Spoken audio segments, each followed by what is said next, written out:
দশম গ্রেড বাস্তবায়ন সহ ৩ দফা দাবি আদায়ে কেন্দ্রীয় শহীদ মিনারে তৃতীয় দিনের মতো অবস্থান কর্মসূচি পালন করছেন সরকারি প্রাথমিক বিদ্যালয়ের শিক্ষকরা।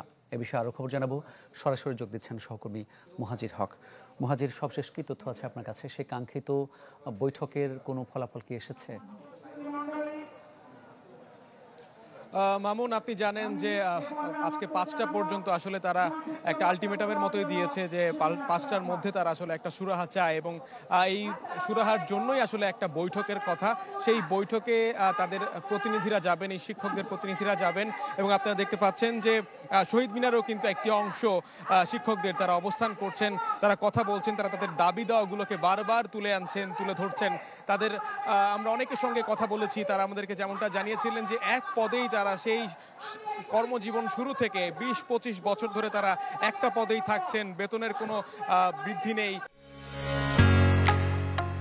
ঢালাইয়ের সেরা প্রিমিয়ার সিমেন্ট, তাদের কোনো সুযোগ সুবিধা নেই, তারা পরিবার নিয়ে হিমশিম খেতে হচ্ছে। এমন বাস্তবতায় তারা যে সরল ৩টি দাবি করে আসছেন, সেই সরল 3টি দাবিকে কেন জটিল করে আসলে সরকার দেখছে এবং কোনো সুরাহা দিচ্ছে না, সেটার জন্য তারা আসলে বারবার কথা বলছেন। এবং একই সাথে এই গত শনিবার যে পুলিশি হামলার তারা আসলে শিকার হন, সেই পুলিশি হামলার তারা তীব্র নিন্দা জানান এবং সেখানে যে যারা আহত হন, সেই আহত যারা রয়েছেন, তারা সেই আহতদের কথা বারবার তুলে আনছেন, তারা কথা বলছেন।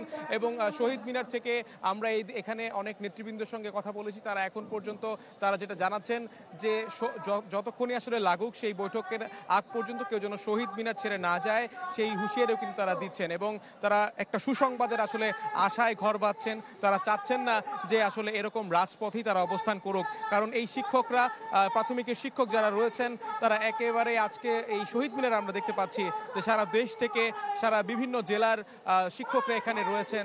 তারা একেবারেই এখানে শিক্ষকদের একটা বিশাল অংশ এই শহীদ মিনারে জমায়েত হয়েছে এবং তারা আহ্বান জানাচ্ছেন সকল শিক্ষকদের এই শহীদ মিনারে আসতে। তো এমন বাস্তবতায় আর কিছুক্ষণের মধ্যেই হয়তোবা আমরা কাঙ্ক্ষিত আসলে সেই জিনিসটা জানতে পারবো। তবে তার আগ পর্যন্ত কিন্তু এখনো মামুন কিছু বলা যাচ্ছে না যে সেইখান থেকে কি হয়। তবে এই শিক্ষকরা আশাবাদী। মামুন, এই ছিল আমার কাছ থেকে এখন পর্যন্ত সবশেষ তথ্য। ধন্যবাদ আপনাকে।